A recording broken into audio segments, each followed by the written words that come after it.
Back, guys, and what is Project 600? Because it's still going on. Miner might have beat me, but I'm still trying to get mine. So what is Project 600 without me including some of my friends and training partners? So this is Melissa. She is my main training partner.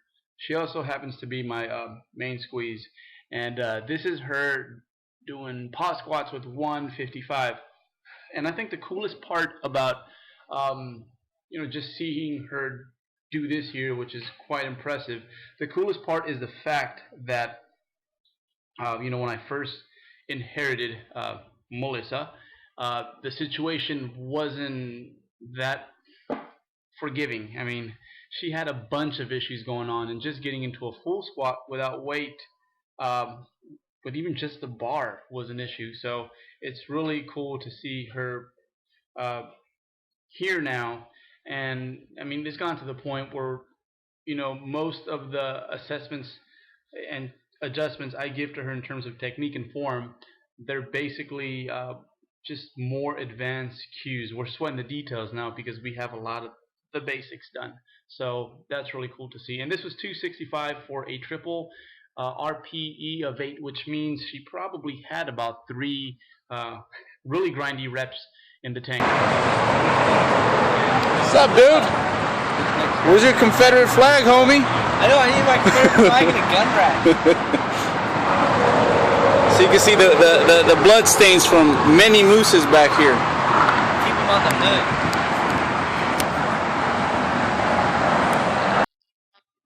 Okay, so Brian Jewell had pause squats on this day too. His previous best was 385 for a standard squat, no pause at this body weight, and he did that for a pause today. So this was his acclimation set, you could say. We have a meet on the 20th, so we're fine-tuning things for it.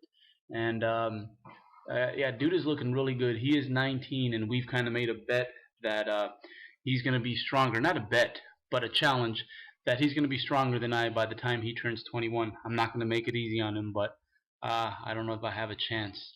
And this was my acclimation set right here. This was 385 for a pause single. So acclimation set just is basically my heaviest warm-up that I will usually hit for a single before I get started on my working set or working sets, depending on the day. So this set here just kind of gives me a good idea as to how things will be moving on this particular day. And after completing this set, I was feeling pretty good because 385 for a double was my previous best when it comes to pause squats. So I really felt that just given the bar speed on the first rep, I probably could have handled this weight for about at least 2 reps, maybe a third. So I was very pleased with that. And right after I got my stuff done, this was Brian Jewell hitting his PR for pause squats.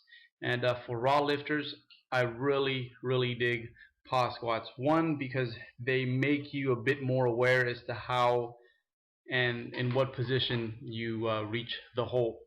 And the hole is basically when you're breaking parallel in a squat.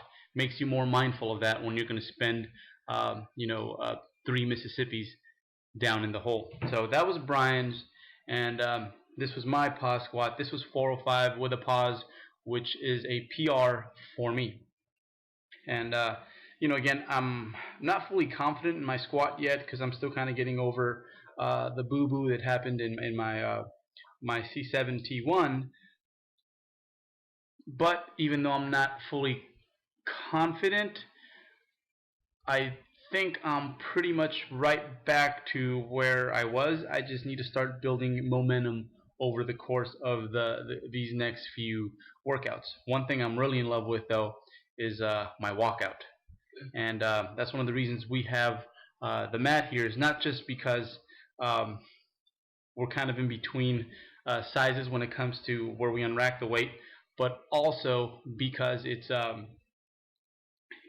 useful for just being more precise with your walkout. So I'm really digging the whole having a square there behind us as we walk out the weight. So there's a lot to having a very economical and fluid, efficient walkout. This was Brian with his 495 acclimation set, which again is just a cup of coffee set. And it's crazy because, just last year this was his, do or die gun to your headset, and now he's just using this as a way of climbing the ladder. And this was his big one. This was 530. 530, and here's the thing, he missed it. He missed it, which on a deadlift, it's really hard to come back from a miss. The deadlift can be enough of a mental game, but when you miss a big attempt, it's really hard to come back. But he did, which shows a lot of mental toughness on his part and just maturity that, to be quite honest, just wasn't there a few months ago. So he's made vast strides, not only when it comes to his poundages, but also in terms of his mental fortitude these last few months. So I'm really, as a coach, I really enjoy seeing that.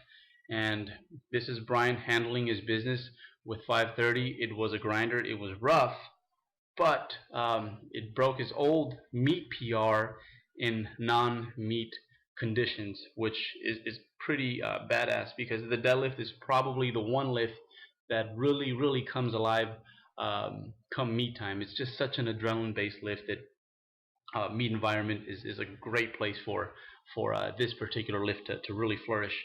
So this was supposed to be my top end set. This was 535 for a set of 5 RPE of 9. So I was going to go for a 5 with 1 rep in the tank. But after going through the set and talking to Brian, which was really cool that I was able to get feedback from one of my youngest athletes, and he was able to tell me that, dude, you seriously had about 3 or 4 reps left in the tank there. That's too light. You better put something on. Better put some more weight on that and give it a go again. So that's how I felt, and it really felt good to have him confirm that suspicion, and that's exactly what we did. We upped the weight by 10 pounds, and my next set is going to be 545 for 5. And again, powerlifting style. Every rep is comes to a complete stop, and we pull the way we would in a powerlifting meet. And again, I think not only does this make it tougher, but it just has more carryover to my powerlifting, and not to mention my powerlifting buddies would just disown me if they saw me doing bounce reps. So yeah, 545, all pauses, and of course I use my Versa groups because I pull double overhand, just because I'm very cautious about tearing a bicep, simply because, while I do take my powerlifting seriously, I know that I'm not very good at it in the grand scheme of things, at least not compared to my bodybuilding. But still, this meant a lot to me. 545 for 5. I'm feeling good. And once I got home, I celebrated with a good post-workout meal. And I had Melissa make me one of her world-famous salads, which I'm constantly begging her to and annoying her to make for me. And you're going to see that baby in a second here. And we also had pizza, and this beer here, which is basically my PR beer, is what I like to call it. And it's an expensive beer, so it's a beer that I will not use and consume unless I did something special in the gym. Anyhow, that is it when it comes to this. I have a very I wanted to take the time to just make an announcement and put this out here for you guys, just because I think it's important, and I couldn't help myself.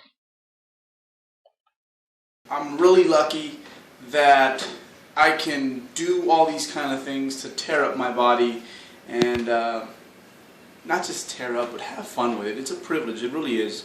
And there I was stressing just a few weeks ago about my squat bump hurting, and here I am, a few weeks later, hitting PRs, and it looks like I'm going to be able to do the meet on April 20th.